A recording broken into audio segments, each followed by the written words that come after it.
समा रहा, स्नेह में सबको समा रहा। प्रभु शरण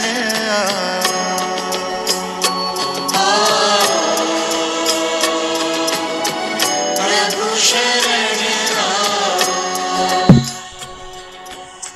कर लो अनुभव प्रभु प्यार का।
इसको नीचे करो तो इसको ऊपर करो, ऐसे। ये नीचे हो जाना चाहिए, ये नीचे हो, जैसे नहीं, ऐसे।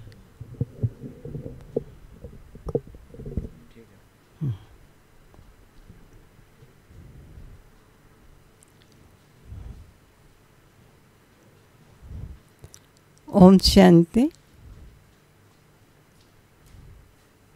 सभी कहते हैं आप हमें मिलते रहते हो, लेकिन मुझे कभी लगता है मैं सचमुच मिल रही हूँ सबको।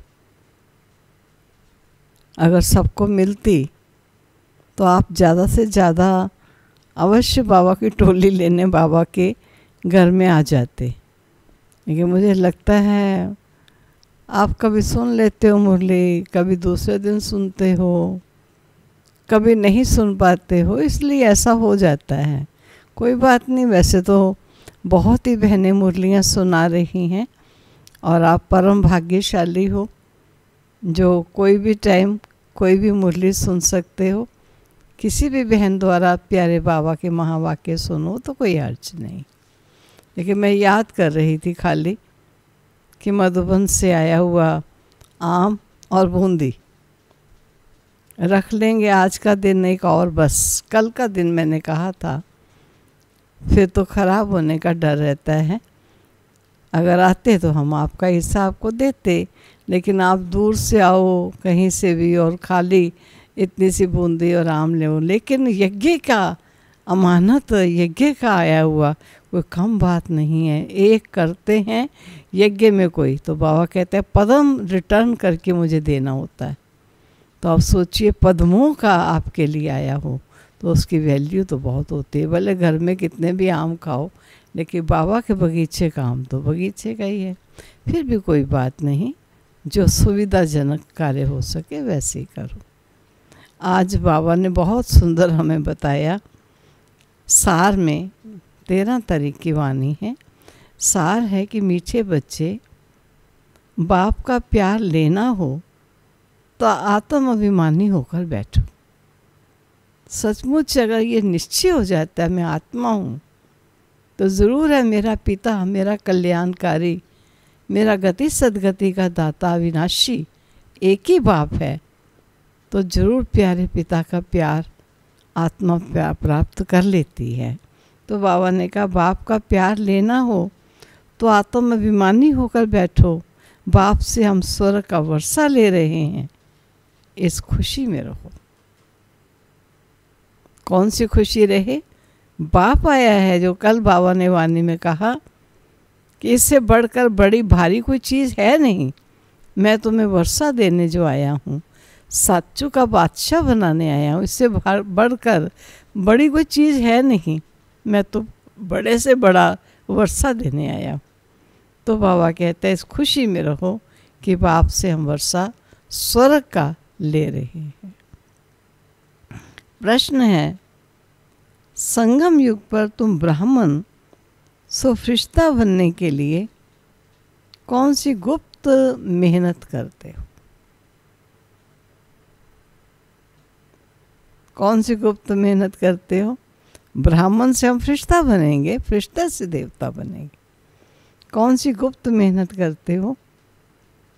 तो उत्तर बाबा ने दिया, तुम ब्राह्मणों को पवित्र बनने की ही गुप्त मेहनत करनी पड़ती है। तुम ब्रह्मा के बच्चे, संगम पर भाई बहन हो। भाई बहन की गंदी दृष्टि रह नहीं सकती है। स्त्री पुरुष साथ रहते दोनों आपको अपने को बीके समझते हो।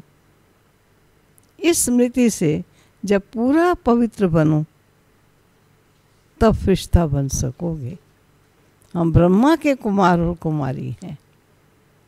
ये दृष्टि अगर बन जाए तो बाबा ने कहा स्मृति से पूरा पवित्र बन फरिश्ता बन सकोगे, और ऐसे फरिश्ते ही भविष्य के देवता कहलाएंगे। ओम शांति। मीठे मीठे बच्चों, अपने को आत्मा समझकर यहाँ बैठना है। ये राज तुम बच्चों को भी समझाना है। आत्म अभिमानी होकर बैठोगे तो बाप के साथ प्यार रहेगा, और जिसके साथ प्यार होता है उसका सूक्ष्म में प्यार प्राप्ति का अनुभव भी होता है। बहुत मुझे भी वो प्यार दे रहा है। बाबा हमको राजयोग सिखाते हैं। बाबा से हम स्वर का वर्षा ले रहे हैं। ये याद सारा दिन बुद्धि में रहे, इसमें ही मेहनत है। ये घड़ी घड़ी भूल जाते हैं तो खुशी का पारा डल हो जाता है। बाबा सावधान करते हैं कि बच्चे देही अभिमानी होकर बैठो, अपने को आत्मा समझो। अभी आत्मा और परमात्मा का मेला है ना। मेला लगा था। कब लगा था? जरूर कलयुग अंत और सतयुग आदि के संगम पर ही लगा होगा। और आज बच्चों को टॉपिक पर समझाते हैं। अब बाबा आज एक टॉपिक पर समझा रहे हैं। तुमको टॉपिक जरूर लेनी है। ऊंचे ते ऊंचा है भगवान, और फिर नीचे आओ तो ब्रह्मा विष्णु शंकर बाप और देवताएं। मनुष्यों को ये पता ही नहीं है कि शिव ब्रह्मा विष्णु शंकर का संबंध क्या है। शिव बाबा का और ब्रह्मा विष्णु शंकर का आपस का संबंध क्या है, किसी को भी उनकी जीवन कहानी का पता नहीं है। त्रिमूर्ति का चित्र नामी ग्रामी है। ये तीनों ही देवताएं हैं। सिर्फ तीन का धर्म थोड़ी होता है, धर्म तो बड़ा होता है। डीटी धर्म, ये है सूक्ष्म वतनवासी, ये ऊपर में है शिव बाबा, और ये तीन है सूक्ष्म वतनवासी। मुख्य है ब्रह्मा और विष्णु। अभी बाप समझाते हैं, तुमको टॉपिक देनी है ब्रह्मा सो विष्णु और विष्णु सो ब्रह्मा कैसे बनते। इस विषय को स्पष्ट करो, समझो और समझाओ। जैसे तुम कहते हो हम शूद्र सो ब्राह्मण, ब्राह्मण सो देवता, वैसे इनका भी है। पहले पहले ब्रह्मा सो विष्णु, फिर विष्णु सो ब्रह्मा।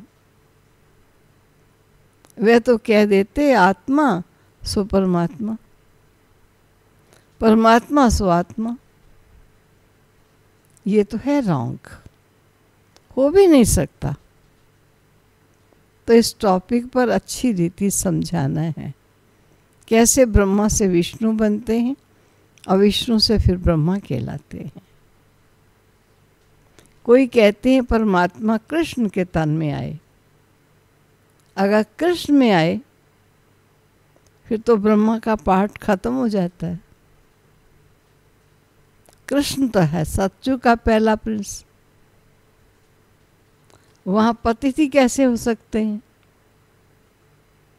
सतयुग का पहला प्रिंस है, और अगर वही परमात्मा उसी में आया, वो तो पतित पावन है, तो वह पतित कैसे हो सकते हैं जिनको आकर वो पावन बनाएगा?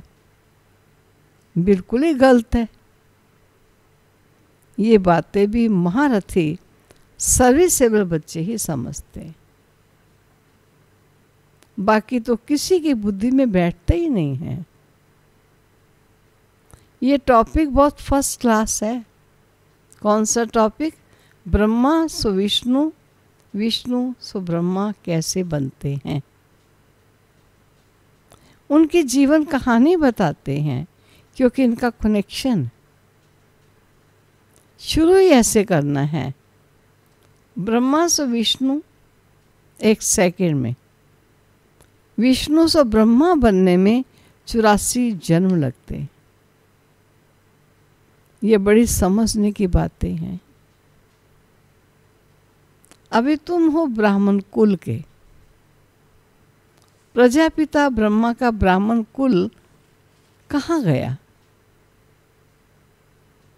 प्रजापिता ब्रह्मा की तो नई दुनिया चाहिए।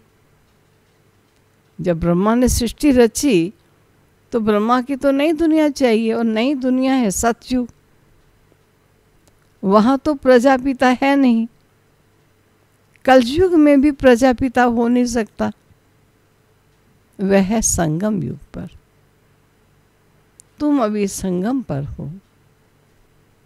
शूद्र से तुम ब्राह्मण बने हो। बाप ने ब्रह्मा को अडॉप्ट किया है। शिव बाबा ने इनको कैसे रचा ये कोई नहीं जानते। त्रिमूर्ति में रचता शिव का चित्र ही नहीं, तो मालूम कैसे पड़े कि ऊंचे से ऊंचा भगवान है और बाकी सब है उनकी रचना। ये है ब्राह्मण संप्रदाय। तो जरूर प्रजापिता चाहिए। कलयुग में तो हो न सके, सतयुग में भी नहीं। गाया जाता है ब्राह्मण देवी देवताएं नमो। अब ब्राह्मण कहाँ के हैं? प्रजापिता ब्रह्मा कहाँ का है? जरूर संगम युग का कहेंगे। ये है पुरुषोत्तम संगम युग। इस संगम युग का कोई भी शास्त्रों में वर्णन नहीं है। महाभारत लड़ाई भी संगम पर लगी, ना कि सतयुग या कलयुग में। पांडव और कौरव ये हैं संगम पर। तुम पांडव संगम युगी हो तो कौरव कलयुगी हैं। गीता में भी भगवान वाच्य है ना। तुम पांडव दैवी संप्रदाय, तुम रूहानी पंडे बनते हो। तुम्हारी है रूहानी यात्रा जो तुम बुद्धि से करते हो। बाप कहते हैं अपने को आत्मा समझो, याद की यात्रा पर रहो। जिस्मानी यात्रा में तीर्थों आदि पर जाकर फिर लौट आते हैं, वह तो आधा कल्प चलती है। ये संगम युग की यात्रा एक ही बार की है। तुम जाकर मृत्यु लोक में वापस नहीं आओगे। पवित्र बन फिर तुमको पवित्र दुनिया में आना है। इसलिए तुम अब पवित्र बन रहे हो। तुम जानते हो अभी हम ब्राह्मण संप्रदाय के हैं। फिर दैवी संप्रदाय, विष्णु संप्रदाय बनते हैं। दैवी संप्रदाय अर्थात विष्णु संप्रदाय बनते हैं। सतयुग में देवी देवताएं विष्णु संप्रदाय हैं। वहाँ चतुर्भुज की प्रतिमा रहती है। बाबा ने बताया हुआ है, महाराजा के बैग में विष्णु चतुर्भुज की प्रतिमा होती है, जिससे मालूम पड़ता है ये विष्णु संप्रदाय है। यहाँ प्रतिमा है रावण की, तो रावण संप्रदाय है। तो ये टॉपिक रखने से मनुष्य वंडर खाएंगे। अब तुम देवता बनने के लिए राजयोग सीख रहे हो, ब्रह्मा मुख वंशावली। तुम शूद्र से ब्राह्मण बने हो, एडॉप्ट किए हुए हो। ब्राह्मण भी यहाँ है, फिर देवता भी यहाँ बनेंगे। डायनेस्टी यहाँ ही होती है। डायनेस्टी राजाई को कहा जाता है। विष्णु के डायनेस्टी है, ब्राह्मणों के डायनेस्टी नहीं कहेंगे। डायनेस्टी में राजाई चलती है, एक पिछाड़ी दूसरा फिर तीसरा, ऐसे गद्दी नशीन होते चले जाते हैं। अभी तुम जानते हो हम हैं ब्राह्मण कुल भूषण, फिर देवता बनते हैं। ब्राह्मण सो विष्णु कुल में, विष्णु कुल से आते हैं क्षत्रिय चंद्रवंशी कुल में, फिर वैश्य कुल में और फिर शूद्र कुल में, फिर ब्राह्मण सो देवता बनेंगे। अर्थ कितना क्लियर है, चित्रों में क्या क्या दिखाते हैं। हम ब्राह्मण सो विष्णुपुरी के मालिक बनते हैं, इसमें मूंझना नहीं चाहिए। बाबा जो ऐसे अर्थात निबंध देते हैं, उस पर फिर विचार मंथन करना चाहिए कि किसी को कैसे समझाएं। जो मनुष्य वंडर खाए, ये इनकी समझाने तो बहुत अच्छी है, सिवाय ज्ञान सागर और तो कोई समझा नहीं सकता है। विचार सागर मंथन कर फिर बैठकर लिखना चाहिए। फिर पढ़ो तो ख्याल में आएगा, ये अक्षर ऐड करने चाहिए। बाबा भी पहले पहले मुरली लिखकर तुमको हाथ में देते थे, फिर सुनाते थे। जब बाबा कश्मीर में चले गए तो पत्र के रूप में मुरली भेजते थे और नाम भेजते थे, तब बहनें नंबरवार पढ़कर बाबा के महावाक्य सुनाती थी। यहाँ तो तुम घर में बाप के साथ रहते हो ना, अब तो तुमको बाहर में जाकर सुनना पड़ता है, सुनाना पड़ता है। ये टॉपिक बड़ी वंडरफुल है। कौन सी? ब्रह्मा सो विष्णु, इनको कोई नहीं जानते। विष्णु की नाभि से ब्रह्मा निकले, जैसे गांधी की नाभि से नेहरू, परंतु डायनेस्टी तो चाहिए ना। तो ब्राह्मण कुल में राजाई नहीं है, ब्राह्मण संप्रदाय सो बनते हैं डीटी संप्रदाय, डीटी डायनेस्टी फिर बनती है। फिर चंद्रवंशी डायनेस्टी में आएंगे, फिर वैश्य डायनेस्टी होगी, फिर ऐसे एक डायनेस्टी चलती है, दूसरी डायनेस्टी उसके बाद आती है। सतयुग है वॉइसलेस वर्ल्ड और कलयुग है विशियस वर्ल्ड। ये दो अक्षर भी कोई की बुद्धि में नहीं है, नहीं तो ये जरूर बुद्धि में होना चाहिए कि विशेष से वॉइसलेस कैसे बनते हैं। मनुष्य ना वॉइसलेस को जानते हैं, ना विशेष को जानते हैं। तुमको समझाया जाता है देवताएं वॉइसलेस हैं, निर्विकारी हैं। ऐसे कभी नहीं सुना कि ब्राह्मण वॉइसलेस है।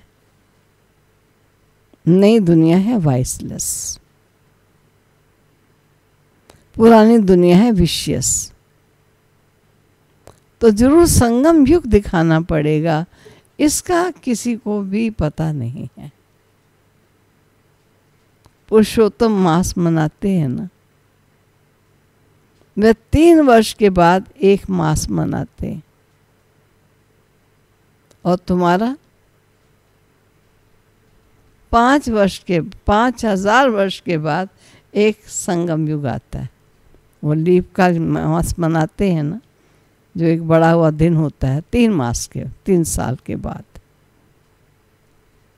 मनुष्य आत्मा और परमात्मा को यथार्थ नहीं जानते, सिर्फ कह देते हैं चमकता है अजब सितारा, बस जैसे दिखाते हैं।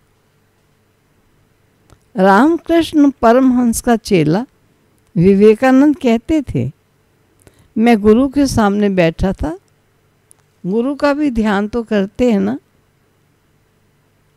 अभी बाप कहते हैं माँ में कब याद करो।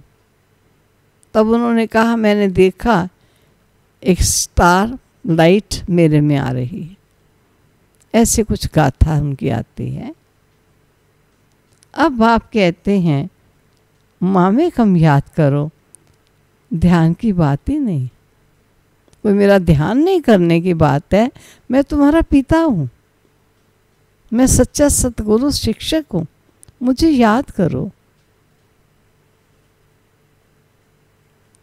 गुरु तो याद है ही, खास बैठ करके याद करने से याद आएगा क्या। वो गुरु का ध्यान करते और कहते ऐसे बैठ के ध्यान करने का क्या मतलब। उनकी गुरु में भावना थी कि ये भगवान है, तो देखा कि उनकी आत्मा निकल मेरे में लीन हो गई। ऐसे वो ध्यान निमग्न बैठे थे और ये अनुभव किया। उनकी आत्मा कहाँ जाकर बैठी, फिर क्या हुआ, कुछ भी वर्णन नहीं, बस खुश हुआ, हमको भगवान का साक्षात्कार हुआ। भगवान क्या है वह नहीं जानते, बाप समझाते। सीढ़ी के चित्र पर तुम समझाओ, यह है भक्ति मार्ग। तुम जानते हो, एक है भक्ति की नाव और दूसरी है ज्ञान की नाव। ज्ञान अलग है, भक्ति अलग है। बाबा कहते हैं हमने तुमको कल पहले ज्ञान दिया था, विश्व का मालिक बनाया था। अब तुम कहाँ हो? तुम बच्चों की बुद्धि में सारा ज्ञान है।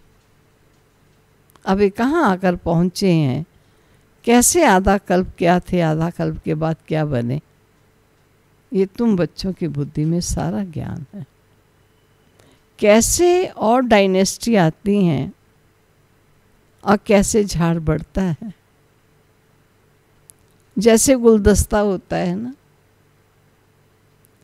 ये सृष्टि रूपी झाड़ भी फूलदान है, एक गुलदस्ते नहीं है। बीच में तुम्हारा धर्म भी, इनसे और 3 धर्म निकले, फिर उनसे वृद्धि होती जाती है। तो इस झाड़ को भी याद करना।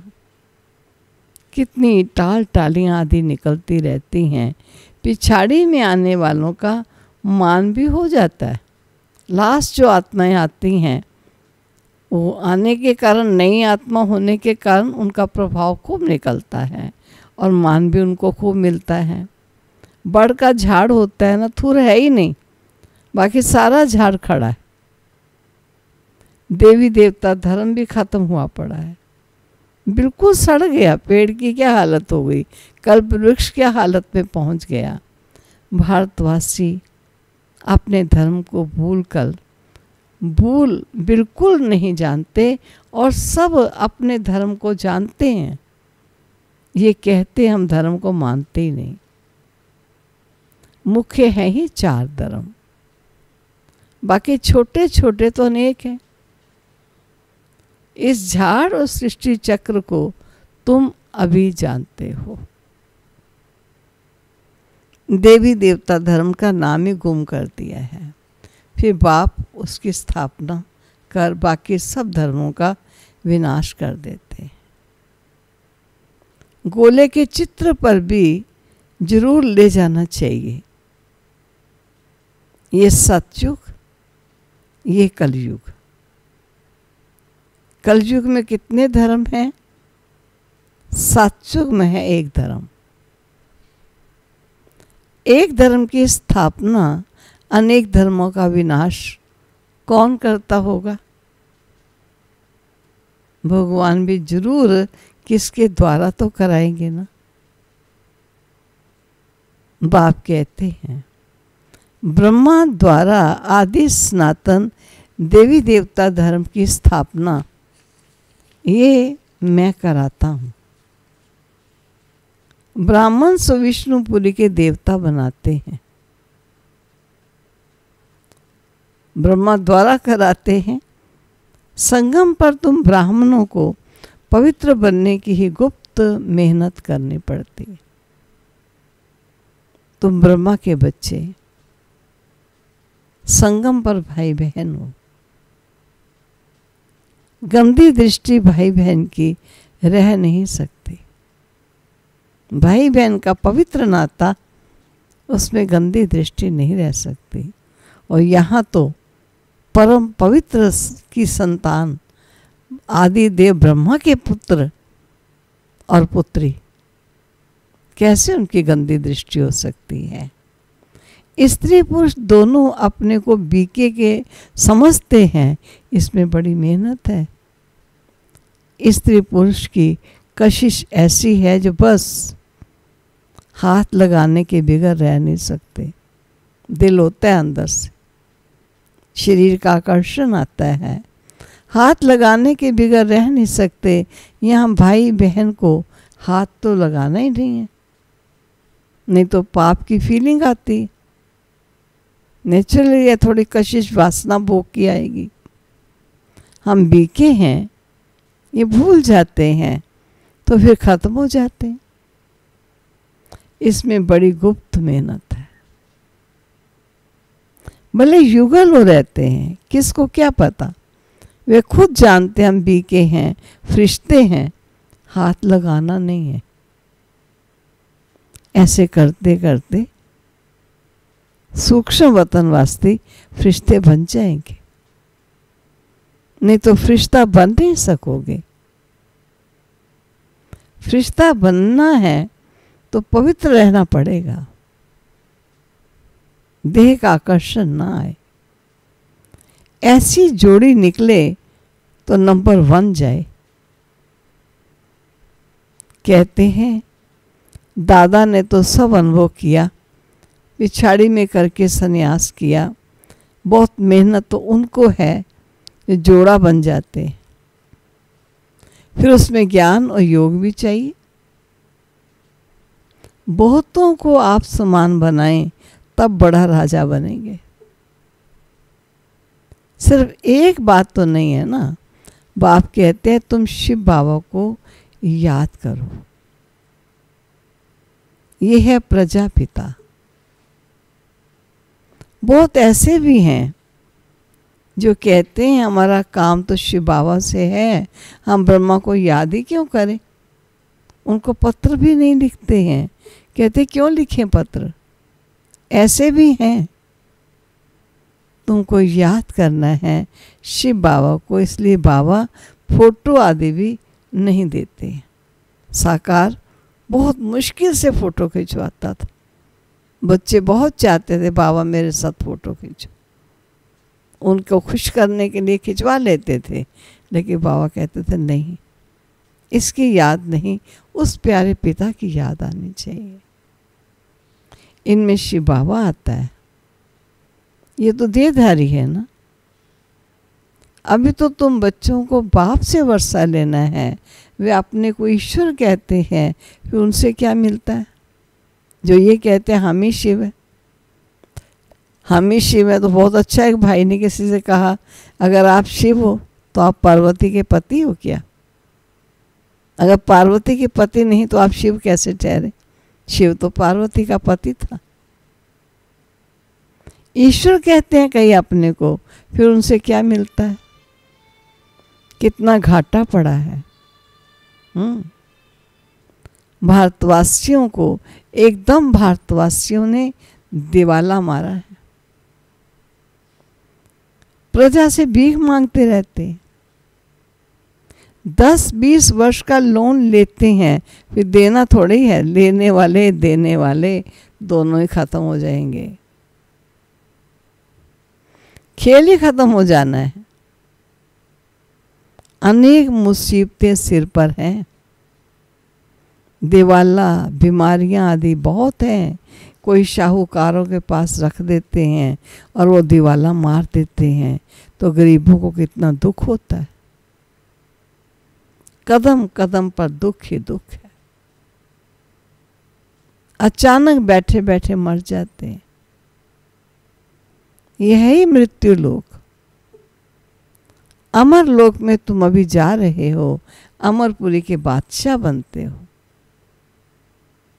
अमरनाथ तुम पार्वतियों को सच्ची सच्ची अमर कथा सुना रहे हैं। तुम जानते हो अमर बाबा है, उनसे हम अमर कथा सुन रहे हैं। अब अमर लोक जाना है।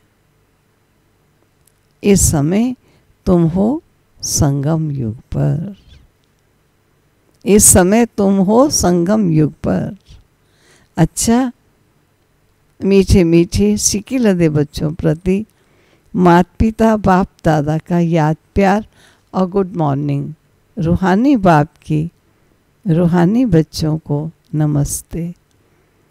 रूहानी बच्चों की रूहानी बाप को नमस्ते। धारणा के लिए मुख्य सार। विचार सागर मंथन कर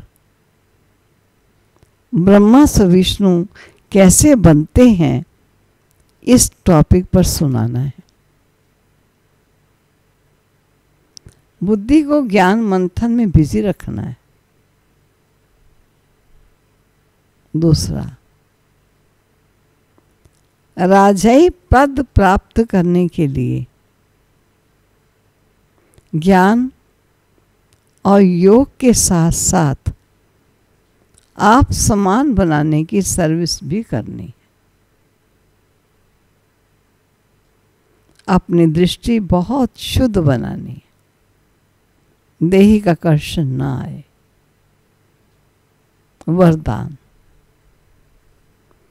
नाम और मान के त्याग द्वारा, नाम और मान के त्याग द्वारा सर्व का प्यार प्राप्त करने वाले विश्व के भाग्य विधाता भव।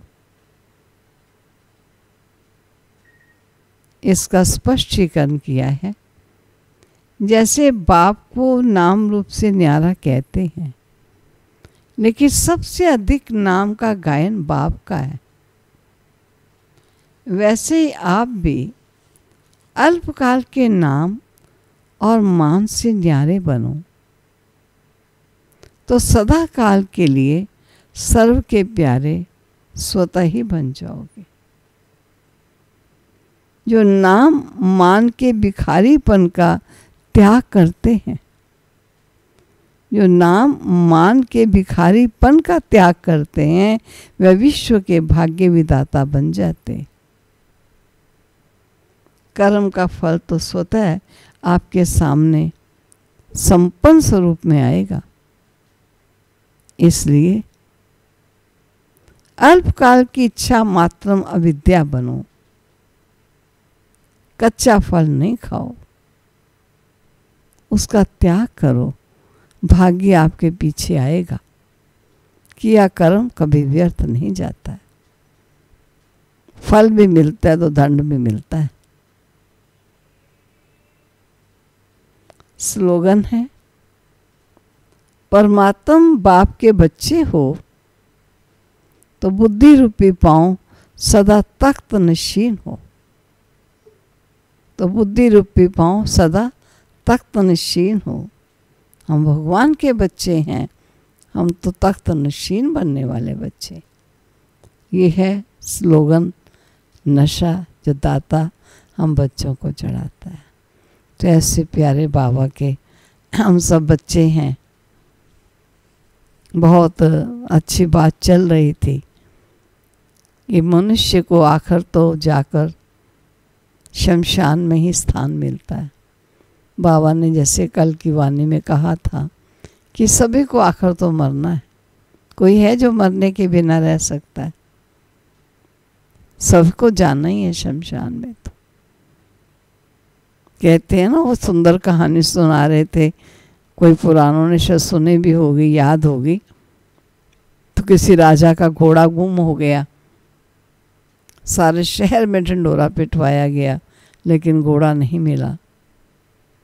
किसी एक भोले बाला मनुष्य था, उसने कहा मैं राजा को बता सकता हूँ कि वो चोर कौन है। लेकिन चोर को पहचानना राजा का काम या अन्य का काम होगा, मैं तो केवल उसका एड्रेस, फाइनल एड्रेस बता सकता हूँ कि उसका पता कौन सा है। बड़ा खुश हुआ राजा और रैयत भी कि अच्छा ये भोला भाला और उस चोर के घर का पता बता देगा, स्थान का पता बता देगा, तो फिर तो उससे घोड़ा निकलवाना सहज है। तो वजीर को भेजा गया, जाओ पता करो उससे कि चोर कहाँ मिलेगा, घोड़ा चुराया है।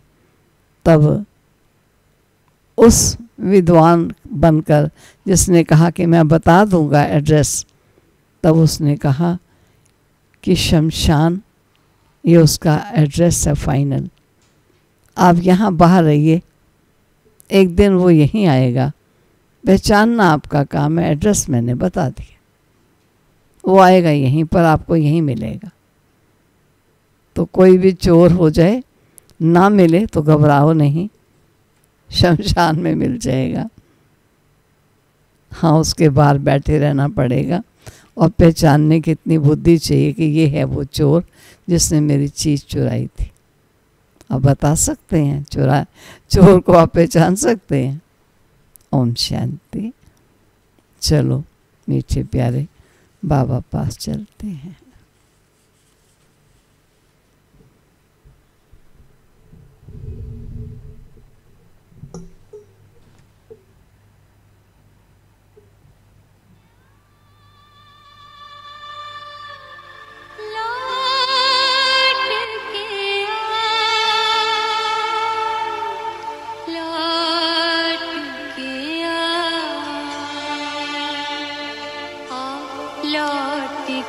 आजा मेरे मीत,